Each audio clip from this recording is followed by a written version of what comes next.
آج ویو 360 میں پاکستان میں پچھلے سال دہشت گردی کے نتیجے میں ہونے والی ہلاکتوں میں 120% اضافہ، غیر قانونی ماہی گیری عالمی سیکیورٹی کے لیے خطرہ کیسے بن سکتی ہے، اور آپ کو دکھائیں گے گوانتانامو بے کے قیدیوں کے فن پارے آج کے شو میں۔ میرے لیے یہ فن ان لوگوں کے ذہنوں کے بارے میں انمول معلومات فراہم کرنا ہے، چاہے آپ انہیں مجرم سمجھتے ہوں یا بے قصور۔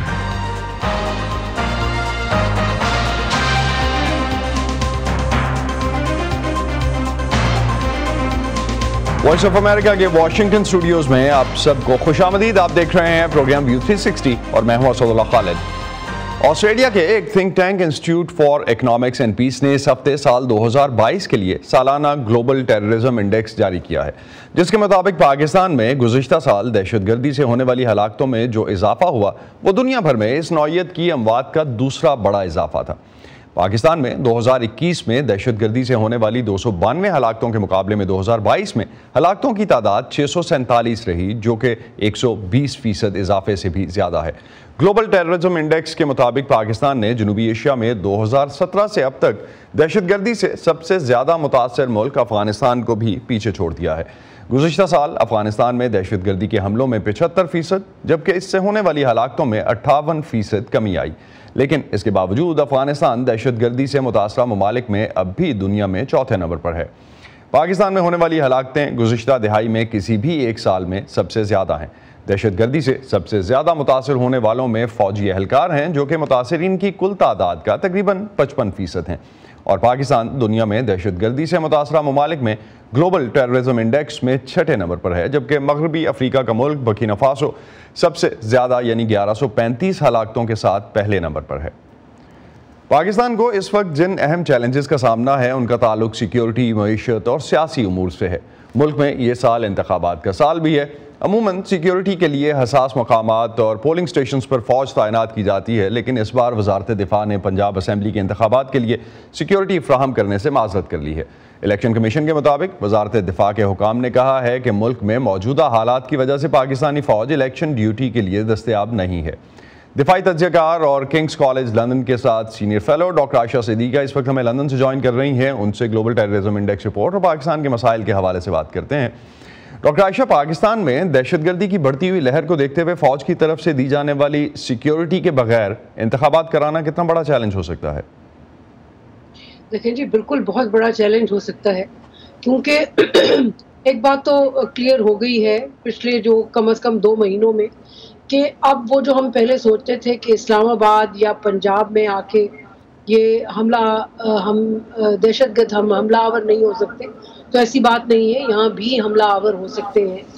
جسے کہتے ہیں نا کہ تھریٹ، خطرہ جو ہے وہ بہت بڑھ گیا ہے، اور اس میں جو ہے ظاہر ہے کچھ بھی مسائل ہو سکتے ہیں، کوئی بھی دہشت گردی کا جو ہے وہ ہو سکتا ہے، ایونٹ ہو سکتا ہے،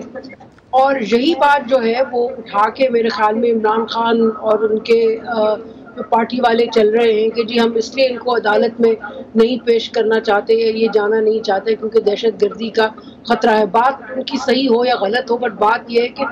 دہشت گردی آج کے دن میں ایک ریالٹی ہے پاکستان کی۔ تو ملک میں اس وقت جو سیاسی عدم استحکام ہے، موجودہ حالات میں کتنی بڑی ڈسٹریکشن ہے ان حالات میں یہ سیکیورٹی کے ایشوز کو ایڈریس کرنے میں؟ آپ کا مطلب یہ ہے کہ جو اس وقت جو سیاسی سچویشن، جی جو سیاسی سچویشن ہے، وہ اگر ہم اس حوالے سے بات کریں کہ ایک پیج پہ ہیں ساری پارٹیز اور پوری سیاسی قیادت اس ایشو کو ایڈریس کرنے کے لیے، تو کتنی بڑی ڈسٹریکشن ہے جو موجودہ سیاسی حالات ہیں اس حوالے سے؟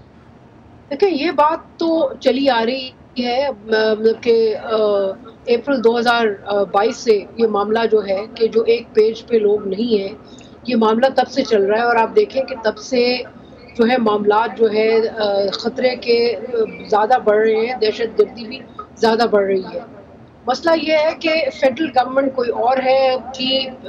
پچھلے دنوں میں خیبر پختونخوا میں ایک اور گورنمنٹ تھی، ایک پیج پہ نہیں تھے، اور یہ ایک پیج پہ نہ ہونا آپ کو سیکیورٹی کے معاملات میں بالکل نظر آ رہا تھا، جس کی وجہ سے جو ہے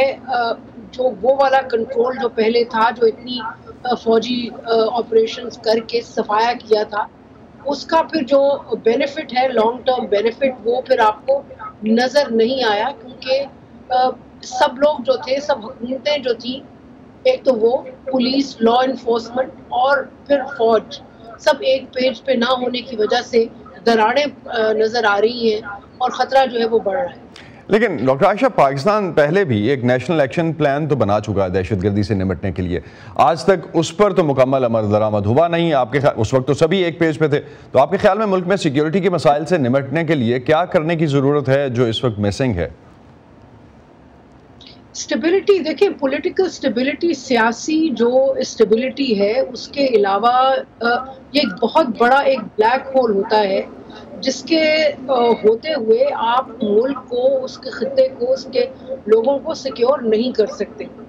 آپس میں گفتگو نہیں ہے۔ لیکن ایک بات کلیئر جو سامنے آتی ہے وہ یہ ہے کہ جو حکومتیں ہیں، جو جس وقت یہ ہو رہا تھا، جس وقت کے آپریشنز ہو رہے تھے، کم از کم سارے جو حکومتیں تھیں، جو پروونشل گورنمنٹ تھی اور فیڈرل گورنمنٹ جو تھی، کم از کم اس چیز کو سپورٹ کرتی تھی کہ یہ آپریشنز ہوں اور یہ جو ہے سیکیورٹی کی جو سچویشن ہے وہ اس کو بہتر کیا جائے۔ اب مسئلہ یہ ہے کہ آپ کی کچھ پارٹیز ہیں جو کہ کہہ رہی ہیں کہ جی طالبان کے خلاف آپریشن نہ کیا جائے، کچھ کہہ رہی ہیں کہ جو فوج ہے وہ ایک سٹیپ لے، تو اس میں مختلف باتیں ہو رہی ہیں، ایک پیج نہیں ہے۔ ڈاکٹر عائشہ، ایک چیز جس طرح آپ نے ذکر کیا ٹی ٹی پی کا، اس حوالے سے جو ابھی گلوبل ٹیررزم انڈیکس رپورٹ آئی جس میں جن دہشت گردوں کا ذکر ہوا، جن گروہوں کا ذکر ہوا، ان میں ٹی ٹی پی کے علاوہ ایسے گروہوں کا بھی ذکر ہے جو کہ اب اگر اس وقت ہم دیکھتے ہیں جو علیحدگی پسند گروپس ہیں، جیسے بلوچستان میں موجود عسکریت پسند تنظیمیں پاکستان کے لیے مسئلہ کوئی نیا تو نہیں ہے، لیکن اب کی بار یہ چیلنج کتنا اور کیوں مختلف ہے؟ دیکھیے چھوٹے چھوٹے ایک تو ہو رہے ہیں، اور ایک آپ جو نظر آ رہا ہے پچھلے 2-2.5 سالوں سے نئی ڈیولپمنٹس ہوئی ہیں۔ آپ یہ دیکھیں کہ پہلے نہیں ہوتا تھا بلوچستان میں کہ خواتین جو ہیں وہ خودکش حملہ آور ہوں، وہ بھی خواتین بھی جو ہے اس جنگ میں شامل ہو رہی ہیں، اور جتنا ڈس اپیئرنسز کے کیسز جو ہیں، لوگوں کو اٹھانے کے کیسز ہو رہے ہیں، اس سے ایک غصہ، ایک شدت، ایک تکلیف کا جو پہلو عنصر ہے وہ ایڈ کر رہا ہے اس فرسٹریشن میں، جس کے بعد جو ہے شاید لوگ جو ہے وہ بی ایل اے کو یا ایسی تنظیموں کو جو ہے وہ جوائن کرتے ہیں۔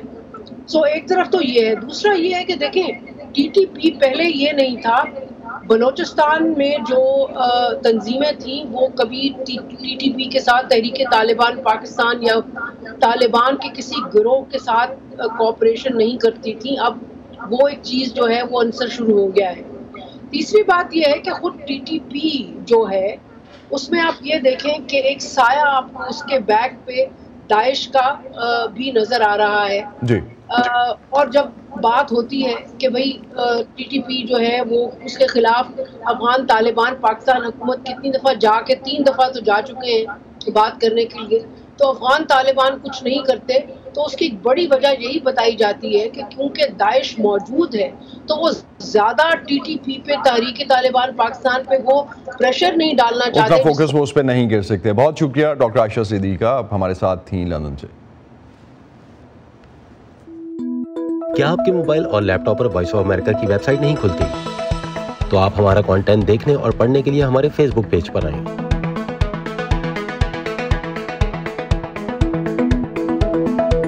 یا ہماری smart phone app download کریں جو ایپل اور اینڈرائڈ دونوں ڈیوائسز کے لیے دستیاب ہے۔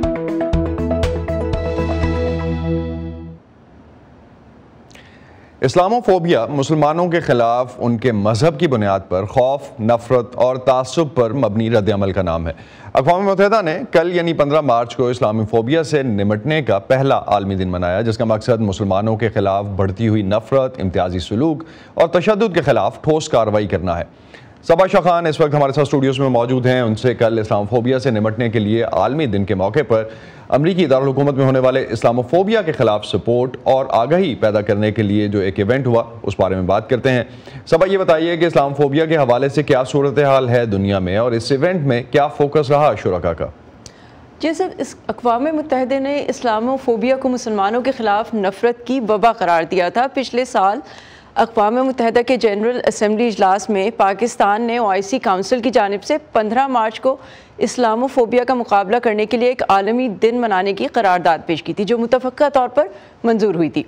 اس کے نتیجے میں کل 15 مارچ کو اقوام متحدہ کا پہلا اسلاموفوبیا کا مقابلہ کرنے کا دن منایا گیا۔ اس موقع پر واشنگٹن ڈی سی میں کیپٹل ہل پر جسٹس فار آل نامی ادارے نے ایک ایونٹ منعقد کیا، جس کا مقصد اس دن کو مناتے ہوئے اسلاموفوبیا کے خلاف سپورٹ اور آگہی کو پیدا کرنا تھا۔ ادارے نے ایک رپورٹ بھی پیش کی جس کے مطابق اس وقت جو مظالم اور نسل کشی کا شکار مسلمان اقلیتیں ہیں، ان میں ایغور، روہنگیا، وسط افریقہ کے مسلمان اور انڈیا کے مسلمان شامل ہیں۔ اس ایونٹ میں کئی شرکاء کا یہ بھی کہنا تھا کہ جہاں مغربی دنیا میں مسلمانوں کے ساتھ بہت سے غیر مسلم بھی اسلاموفوبیا کے خلاف آواز اٹھاتے ہیں، تو انہیں جو سپورٹ مسلمان ممالک سے ملنی چاہیے اس ایشو پر، انہیں وہ نہیں ملتی۔ تو آئیے دیکھتے ہیں مزید انہوں نے کیا کہا۔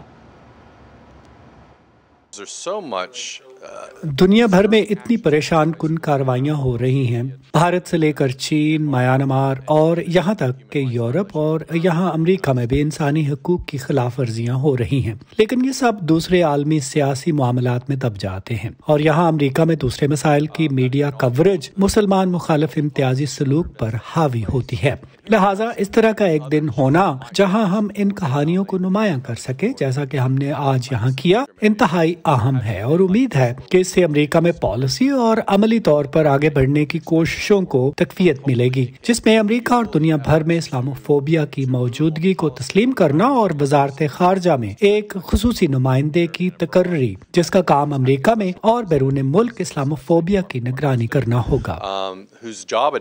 ہم نے دیکھا کہ امریکہ نے جینوسائیڈ ڈکلیئر کیا روہنگیا کے لیے، اوئیغور جینوسائیڈ ڈکلیئر کیا، انہوں نے $2.6 بلین بھیجے ہیں روہنگیا پاپولیشن کو، اور یہ کام ہم مسلمان، امریکن مسلمان جو یہاں رہ رہے ہیں، یہ کام یہ کر رہے ہیں کہ ہم اپنی گورنمنٹ کو، اپنے الیکٹڈ آفیشلز کو کال کرتے ہیں، ہم بتاتے ہیں انہیں کہ یہ مسلمانوں کے ساتھ ہو رہا ہے۔ تو یہ ایک تو یہ کہ بہت زیادہ کام یہاں ہو رہا ہے۔ ایک ہمیں بلکہ افسوس ہوتا ہے کہ مسلمان میجورٹی جو کنٹریز ہیں وہاں اتنا زیادہ اسلام کو پروٹیکٹ نہیں کیا جا رہا، مسلمانوں کو پروٹیکٹ نہیں کیا جا رہا، اسلاموفوبیا کے اوپر بات نہیں ہو رہی۔ یہ فریم ورک ہی امریکہ میں بنا ہے۔ ہمارے یہاں جو امریکن کانفرنسز ہوتی ہیں، جب جیسے اسنا کی کانفرنس ہے، اکنا کی کانفرنس ہے، اکثر یہ ڈیبیٹس ہوتی ہیں کہ اسلاموفوبیا کیا ہے، اس کے اوپر ہم آرٹیکلز لکھتے ہیں۔ اسی طرح اسی وجہ سے جب یہ انٹرنیشنلی ریکگنائز ہوا ہے کہ انٹرنیشنلی یونائٹڈ نیشنز میں ایک دن مقرر کیا گیا ہے، یہ ہمارے لیے اتنا پاورفل ہے، بیکاز اب یہ اسلاموفوبیا کا فریم ورک پوری دنیا میں ایکسیپٹڈ ہوگا کہ یہ ایک واقعی ایک ہیٹ بیسز ہے جس کو انسان کے اوپر اس کی ریلیجن کی وجہ سے اٹیک کیا جاتا ہے۔ دنیا اسلام روہنگیا ایشو کو اچھی طرح سمجھی ہے اور انہوں نے اس کی مذمت کی۔ پوری دنیا نے مل کر قرارداد پاس کی کہ مارچ 15 جو ہے وہ انٹائی اسلاموفوبیا ڈے ہوگا دنیا میں، لیکن جب اوئیغرز کی بات آتی ہے تو لوگ اسے چین اور امریکہ کے باہم کشمکش کا حصہ سمجھتے ہیں۔ یہ بات صحیح نہیں ہے، یہ ایک جینوسائیڈ ہو رہا ہے، اس کو کہنا چاہیے۔ اسی انداز میں ہندوستان چونکہ آگے بڑھ رہا ہے اور سپر پاور بننے کے خواب دیکھ رہا ہے، سیکورٹی کاؤنسل میں نشست چاہتا ہے، اس وجہ سے امریکہ کو جو ہندوستان میں ہو رہا ہے اسے نظرانداز نہیں کرنا چاہیے۔ ہولوکاسٹ میوزیم ہماری حکومت کا ایک ادارہ ہے واشنگٹن ڈی سی میں، انہوں نے کہا ہے کہ ہندوستان 5 سال سے وہ کہہ رہے ہیں کہ قتل عام جہاں ہو سکتا ہے اس میں بڑا مقام ہے، اس کا بڑا امکان ہے۔ اسی طرح جینوسائیڈ واچ ہے، انہوں نے کم از کم 2 جینوسائیڈ الرٹس ایشو کیے ہیں ہندوستان کے بارے میں۔ تو یہ اچھی بات تھی کہ ہمارے سیکریٹری آف اسٹیٹ نے ہندوستان کے وزیر خارجہ کے سامنے کہا کہ وہاں پولیس مسلمان اقلیتوں کو مارنے میں مصروف ہے، لیکن 2 جملوں سے کام نہیں چلے گا۔ تو صبح 15 مارچ کا دن ہی کیوں چنا گیا تھا اس عالمی دن کے لیے؟ تو اسد 15 مارچ وہ دن ہے جب 2019 میں نیوزی لینڈ کے شہر کرائسٹ چرچ میں 2 مساجد میں مسلمانوں پر شوٹنگ میں 51 مرد، عورتیں اور بچے ہلاک ہوئے تھے۔ بہت شکریہ صبا خان، آپ ہمیں اپڈیٹ کر رہی تھیں اس حوالے سے، اسلاموفوبیا کے حوالے سے جو ایونٹ ہو رہے ہیں اور خاص طور پہ پہلے عالمی دن کے موقع پہ کیا ڈیولپمنٹس رہیں۔ اب کچھ بات کرتے ہیں امریکی خبر رساں ادارے ایسوسیٹڈ پریس کی جانب سے جو حالیہ نمبرز آئے ہیں اس کے مطابق امریکہ کی گوانتانامو بے جیل میں قیدیوں کی تعداد اب صرف 31 رہ گئی ہے۔ ایک دور میں اس جیل میں 800 تک قیدی موجود تھے۔ گزشتہ تقریباً ایک ماہ کے دوران ایک پاکستانی اور سعودی شہری کو اس جیل سے رہا کیا گیا ہے۔ بائیڈن انتظامیہ کوشش کر رہی ہے کہ ایسے تمام قیدیوں کو رہا کر دیا جائے جنہیں اب کسی مقدمے کا سامنا نہیں ہے یا جو اپنی سزائیں پوری کر چکے ہیں۔ کئی دہائیوں تک اس قید میں رہنے والے یہ قیدی جن حالات میں رہے اس کی خبریں میڈیا میں گاہے بگاہے آتی رہی ہیں۔ کئی قیدی اپنی ذہنی صحت کو برقرار رکھنے کے لیے مختلف اقدامات کا سہارا لیتے رہے ہیں۔ ان میں کچھ کی آرٹ میں دلچسپی بھی شامل ہے جس نے انہیں مختلف فن پارے بنانے میں مدد دی، لیکن اب ان کے بنائے گئے فن پارے کس کی ملکیت ہیں؟ امریکی محکمہ دفاع کے مطابق گوانتانامو بے سے رہائی پانے والے قیدی اب اپنا آرٹ ورک ساتھ لے جا سکتے ہیں، لیکن یہ فن پارے ابھی بھی امریکی حکومت کی ملکیت ہیں۔ نیلوفر مغل کی رپورٹ۔ 2017 میں امریکی ریاست نیو یارک کے جان جے کالج آف کرمنل جسٹس میں آرٹ ٹو دی سی کے نام سے گوانتانامو بے کے قیدیوں کے فن پاروں کی نمائش کی گئی تھی، جس میں پینٹنگز، مجسموں اور ماڈلز کے ذریعے قید خانے، وہاں کی زندگی، پھولوں، بحری جہاز اور دیگر کئی چیزوں کی عکاسی کی گئی تھی۔ قیدی سمندر سے محض چند گز کے فاصلے پر ہیں، لیکن وہ اسے دیکھ نہیں سکتے، وہ اسے سونگ سکتے ہیں، وہ اسے سن سکتے ہیں کیونکہ باڑ کو کور کیا گیا ہے۔ ایک سمندری طوفان کے دوران اس کور کو 4 دن تک ہٹا دیا گیا تھا اور قیدی سمندر کو محسوس کرنے اور دیکھنے کے قابل ہو گئے تھے۔ 36 فن پاروں کی اس بڑی نمائش کو امریکہ کے اندر خاصی پریس کوریج ملی۔ انہیں خریدنے میں دلچسپی رکھنے والوں کے لیے قیدیوں کے وکلاء سے رابطہ کرنے کی پیشکش بھی کی گئی تھی۔ تب گوانتانامو بے سے بعض قیدیوں کو اپنا آرٹ ورک اپنے ساتھ لے جانے کی اجازت بھی دی گئی تھی۔ لیکن پھر اچانک اس وقت کی ٹرمپ انتظامیہ نے اس آرٹ ورک کی نمائش، اس کی ریلیز یا فروخت پر پابندی لگا دی۔ ایک تنقید یہ تھی کہ یہ آرٹ دہشت گردی کو مثبت انداز میں پیش کرتا ہے، جو مقصود نہیں تھا۔ میرے لیے یہ فن ان لوگوں کے ذہنوں کے بارے میں انمول معلومات فراہم کرنا ہے، چاہے آپ انہیں مجرم سمجھتے ہوں یا بے قصور۔ محکمہ دفاع نے ایک وضاحتی بیان میں کہا کہ یہ فن پارے قیدیوں کی بجائے سرکاری ملکیت ہیں، اور کہا کہ حکام اس بات سے آگاہ نہیں تھے کہ یہ فن پارے تیسرے فریق کو فروخت کیے جا رہے ہیں۔ قیدیوں کے وکلاء کا کہنا ہے کہ گوانتانامو بے کے قیدیوں کا آرٹ ورک سرکاری ملکیت ہونے کا دعویٰ قانون کے مطابق نہیں ہے اور مکمل آرٹ ورک پر پابندی قیدیوں کے حقوق کی خلاف ورزی ہے۔ یہ موضوع گزشتہ سال پھر خبروں میں واپس آیا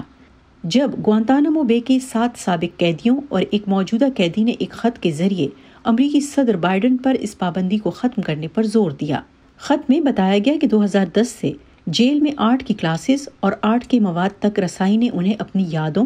اپنے خاندانوں اور دنیا سے جڑنے کا موقع فراہم کیا ہے۔